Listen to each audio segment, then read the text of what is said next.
ইহুদিরা বলে এমন প্রশ্ন জানা আছে এগুলোর কিছুই মোহাম্মদ জানে না। ইহুদিরা এসে হাজির, মোহাম্মদ আমরা কালিমা পড়ে মুসলমান হব, আল্লাহ রাসূল তো মহা খুশি, তাই আসো, তবে শর্ত আছে। কি শর্ত? 3টা প্রশ্নের উত্তর দিতে পারলে লাইন ধরে আমরা সব কালিমা পড়ে ফেলবো। কোন 3টা প্রশ্ন বলো? তারা প্রশ্ন শুরু করলো। প্রশ্ন নাম্বার 1, মা হুয়া রূহ। মোহাম্মদ বলো তো রূহ কারে বলে? রূহ কি?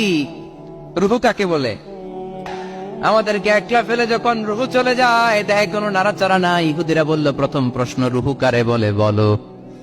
2 নাম্বার প্রশ্ন মান হুম আসহাবুল কাহাফ। আসহাবে কাহাফ সম্পর্কে কি জানো?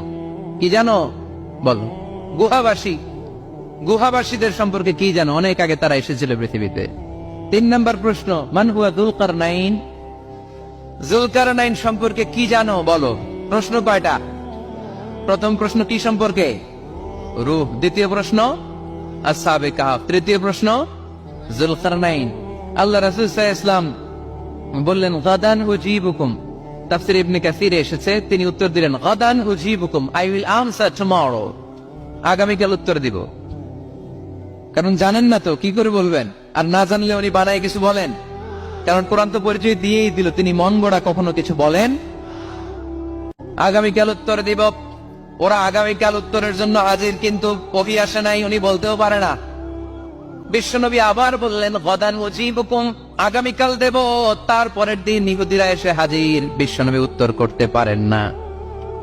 বিশ্বনবী আবার বললেন গাদান উজিবুকুম, আগামীকাল বলে দেব। আগামীকাল ওরা এসে হাজির, তৃতীয় দিনও তিনি পারেন না।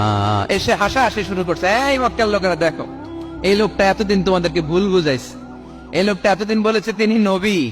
তিনি যদি নবী হতো তাই তো প্রশ্নের উত্তর করতে পারতো, পারে না কেন? পারে না কেন? এটাই প্রমাণ করে তিনি নবী নয়। তিনি যদি পারত উত্তর দিয়ে দিত। আপনারা এদিকে তাকান কেন? ডানে কি অ্যাম্বুলেন্স যাচ্ছে, তো আপনাদের কি হয়েছে? আপনারা এদিকে তাকান। তিনি যদি জানতেন তাহলে তো উত্তর দিতেন, পারেন না কেন? 3 দিন 4 দিন, আহা, নবীও লজ্জায় অসহায়, উত্তর দিতে পারেন না।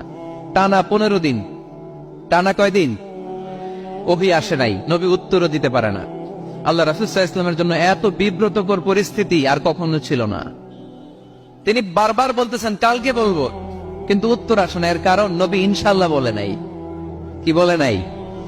নবীর মাধ্যমে, আমার পেয়ারা নবীর মাধ্যমে আমাদেরকে শিখানোর জন্য আল্লাহ 15 দিন ওহী নাজিল বন্ধ করলেন। চিল্লায় বলেন কয়দিন?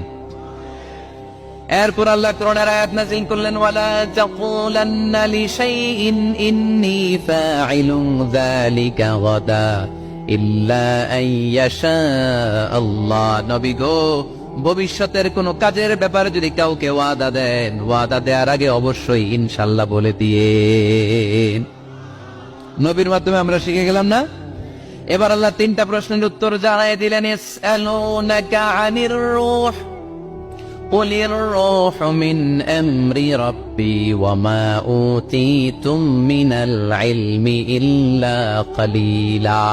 দ্বিতীয় উত্তর জানিয়ে দিলেন আম হাসিবতা আন্না আসহাবাল কাহফি ওয়ার রাকিব কানু মিন আয়াতিনা আজাবা। 3 নাম্বার প্রশ্নের উত্তর আল্লাহ সূরা কাহফে জানিয়ে দিলেন ইয়াসআলুনাকা আন যিল কারনাইন قل سأتلو عليكم منه ذكرا। আল্লাহু আকবার। এবার নবী দাঁড়িয়ে গেলেন, বললেন কার কার উত্তর লাগবে আসো।